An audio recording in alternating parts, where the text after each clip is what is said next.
Bienvenue à Tout droit vers la générosité, le podcast juridique et fiscal de France Générosité. Vous souhaitez enrichir votre culture juridique liée à la générosité? Vous êtes au bon endroit. Actualité, décryptage, partage de bonnes pratiques, on vous raconte tout. C'est parti. Bonjour à tous, je suis Sarah Bertaille, directrice juridique de France Générosité.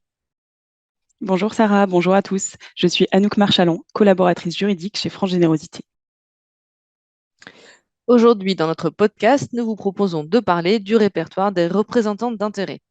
En effet, c'est un sujet d'actualité pour toutes les organisations qui ont des activités de lobbying et qui clôturent leur compte au 31 décembre, car elles doivent effectuer une déclaration plus tard le 31 mars.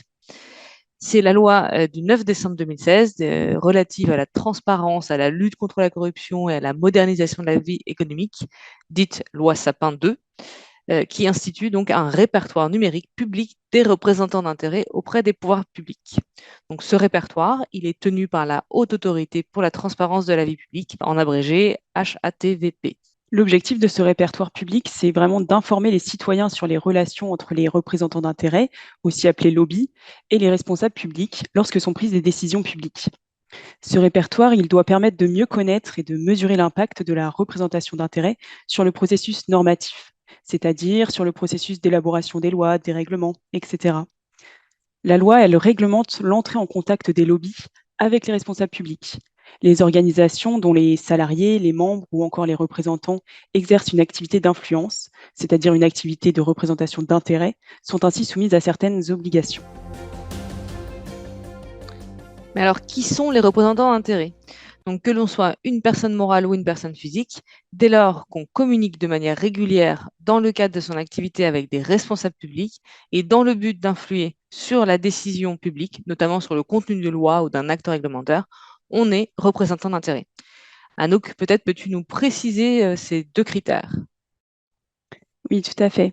En fait, le premier critère, c'est le fait pour un salarié, un dirigeant ou un membre d'une organisation d'entrer en contact avec des responsables publics dans l'objectif d'influer sur une décision publique. Alors, vous allez me dire qui sont les responsables publics qui sont visés par la loi. D'une manière générale, ce sont les personnes qui participent à l'élaboration des lois, des règlements ou encore à des prises de décisions administratives. Ces catégories de décideurs publics, elles sont listées par la HATVP.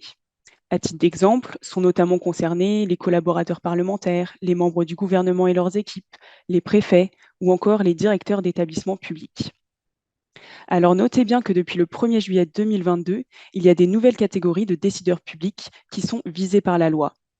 Vous devez désormais également déclarer les actions que vous menez auprès de certains élus locaux, donc par exemple un président de conseil régional, un président de conseil départemental ou encore le maire d'une commune de plus de 100 000 habitants. Et vous devez également déclarer les actions que vous menez auprès des agents publics qui sont soumis à l'obligation de déposer une déclaration de situation patrimoniale. Donc ça va concerner un directeur général des services de région, par exemple. Nous vous renvoyons sur le sujet au Vademecum de la HATVP pour avoir la liste complète des responsables publics qui sont visés par la loi. Alors notez bien que pour qu'une entrée en communication soit qualifiée d'action d'influence, elle doit être faite à l'initiative du représentant d'intérêt. Il n'y a action de représentation d'intérêt que si c'est le représentant d'intérêt lui-même qui entre en communication avec un responsable public. Par exemple, si un dirigeant de votre association est invité à une audition ou s'il est invité à participer à un groupe de travail par un responsable public, ceci ne constitue pas une action de représentation d'intérêt, car le dirigeant de l'association n'est pas à l'initiative de l'entrée en communication. C'est le responsable public qui est ici à l'origine de l'entrée en relation. Alors, OK pour le premier critère, donc ce critère de communication, d'entrée en relation avec un personnage public. Mais qu'en est-il du second critère? Le second critère, il est relatif à la fréquence à laquelle l'activité d'influence est exercée par le salarié, le membre ou encore le dirigeant de l'organisation. Pour que l'organisation soit considérée comme un représentant d'intérêt, cette activité, elle doit être exercée soit à titre principal, soit à titre régulier. Alors l'activité d'influence, elle va être exercée à titre principal si la personne concernée consacre plus de la moitié de son temps, sur une période de 6 mois, à des actions de représentation d'intérêt. Alors ce temps, il va inclure le temps passé à la préparation, à l'organisation, à l'entrée en communication elle-même, ainsi qu'à son suivi. L'activité de représentation d'intérêt, elle sera exercée de façon régulière, en revanche, si la personne concernée a réalisé à elle seule au moins 10 actions d'influence au cours des 12 derniers mois. Donc, si l'un ou l'autre des critères est rempli, une association ou une fondation peut tout à fait être considérée comme un représentant d'intérêt.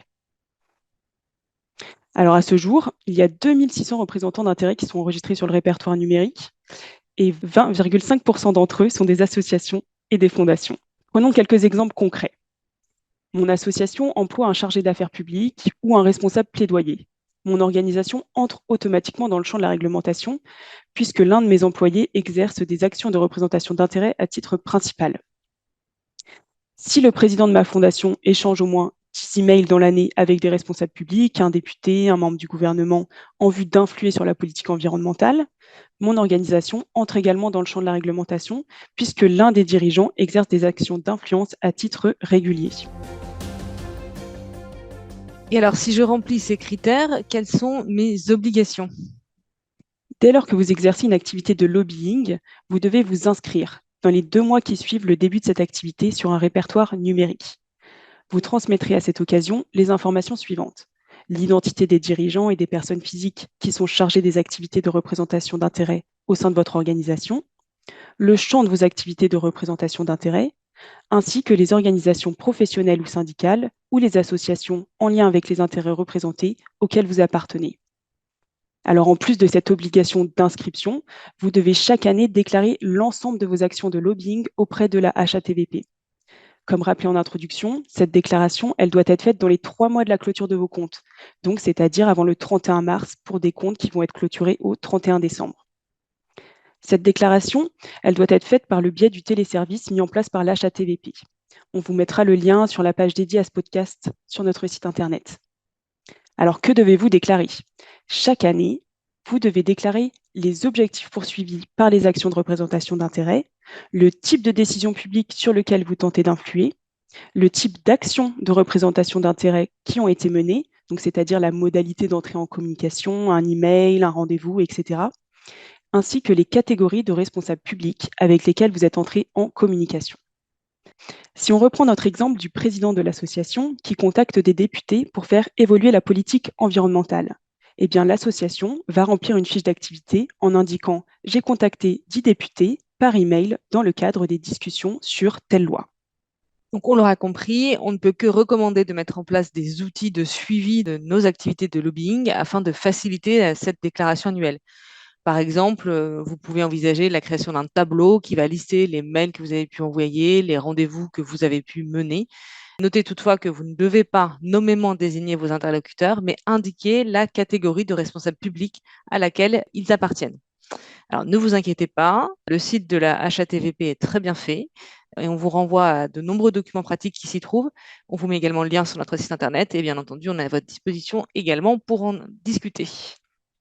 Alors attention, je tiens aussi à vous préciser que si vous ne faites pas cette déclaration, vous vous exposez à une amende de 15 000 € et à une peine d'emprisonnement d'1 an. Mais donc, soyez vigilants. Notez bien aussi que la loi Sapin 2 impose aux représentants d'intérêt de mener leurs activités avec probité et intégrité, en respectant donc 10 principes qui sont listés dans la loi de 2003 et parmi lesquels on peut retenir notamment, outre les obligations déclaratives qu'on vient d'évoquer, le fait de s'abstenir de proposer ou de remettre aux représentants publics des cadeaux, des dons, des avantages quelconques d'une valeur significative, et le fait aussi de s'abstenir d'organiser des colloques, des manifestations, des réunions dans lesquelles les modalités de prise de parole par les décideurs publics concernés par le répertoire sont rémunérées. Voilà, c'est tout pour aujourd'hui. N'hésitez pas à visiter notre site internet ou à nous contacter pour plus d'informations. À très bientôt. À bientôt.